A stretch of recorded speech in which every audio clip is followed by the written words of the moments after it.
Is mental health even on your radar yet? Are you aware of people who suffer from mental health issues? Or do you feel like it's something far away from you that will never hurt you? I'm here to tell you that right now, this second, either you or someone that you love suffers from mental health. Not only that, mental health can cause some serious issues. I believe when you turn on the news and you hear about all these crazy things happening, the shootings, the suicides, broken homes, failed relationships, all these things are happening because there's such a rampant amount of mental health issues going around our society. I don't like it any more than you. There is one thing that is the root cause of all these mental health issues, and today we're going to talk about it. As a life coach, I know that mental health issues are more on my radar than most people, but I want you to think of people in your life that are struggling right now, or possibly even yourself. Do you have depression? Do you struggle having a good relationship with people around you? Do you enjoy your job? Do you enjoy your life? All these questions come down to the root of your mental health. First, let's talk about buffaloes. I know you're probably thinking, yes, thank you so much. I love buffaloes. Buffaloes are very interesting because when a storm comes in, they run towards the storm. Therefore, the storm passes them quickly and they have a pretty high survival rate. Now, their friend the cow is not as fortunate. When a storm comes in, the cow goes the direction away from the storm and therefore stays in the storm longer, and they're more likely to die. We are just like that cow or that buffalo.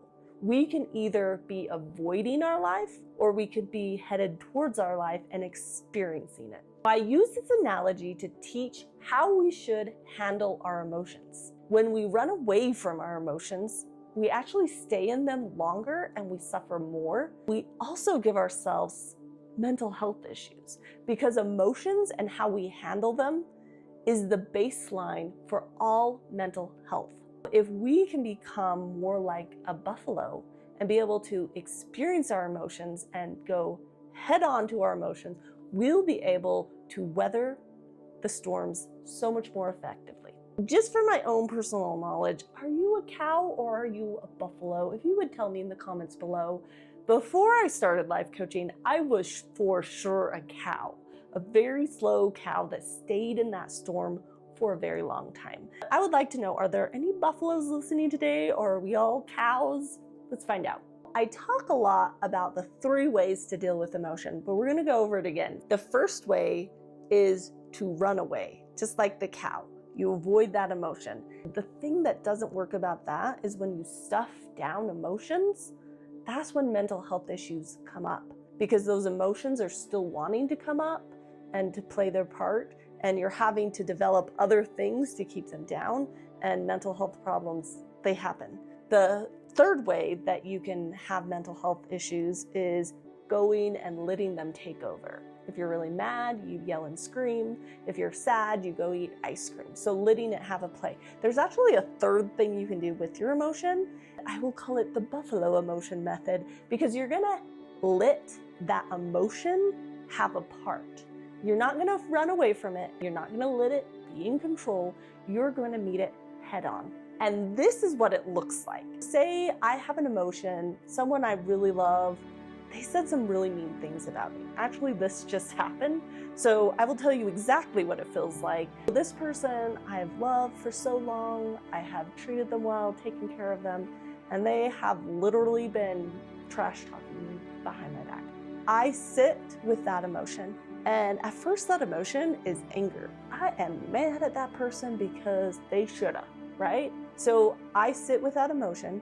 I'm not gonna lash out and be angry and try to, let that emotion have control over me. And I'm also not gonna push it down and say it doesn't matter, because then that would say I don't matter, and that's not true. I'm gonna let that emotion have a place and be able to feel it, see what it feels like, and just let it be for a minute. To level up your emotion feeling, I like to say what it feels like physically to myself, like I were trying to explain it to someone who has never felt emotion. I might say, I have a tightening in my chest. I feel a warmness on my throat. I feel hard. I feel kind of like a raging volcano just wanting to erupt.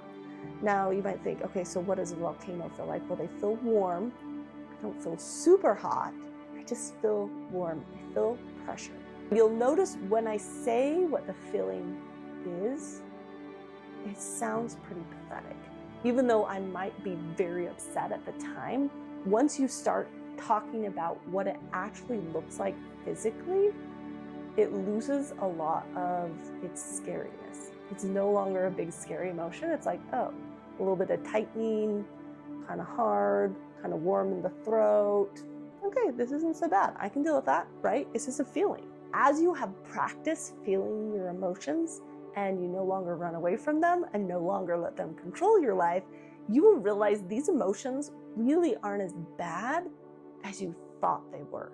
Another way I like to visualize my emotion is like a train moving through a tunnel. If I were the mountain and the train was my emotion and it was going through the tunnel in the mountain, if it stopped in the middle, that emotion wasn't able to go through, it would cause problems. And that's what happens when we don't let our emotions be felt, when we shove them down. And they just keep building steam and causing more and more problems wanting to come out. We need to make sure when we have that emotion that we let it go all the way through the mountain so that we can have peace. Now, I know that you're probably thinking, this exercise is really easy and I just want to change my mental health. The experts agree that mental health is based on how you handle your emotions and how you're able to process them and have them be part of your life. So this tool can literally change the way that your mental health is going to be in the future. Hey, if you've enjoyed this video, I would love to know what your biggest takeaway is. If you wouldn't mind typing something in the comments below, because I want to make these videos progressively better for you. And if you let me know what you like, then I can make more of that. Thank you for watching, and remember, your mental health is important.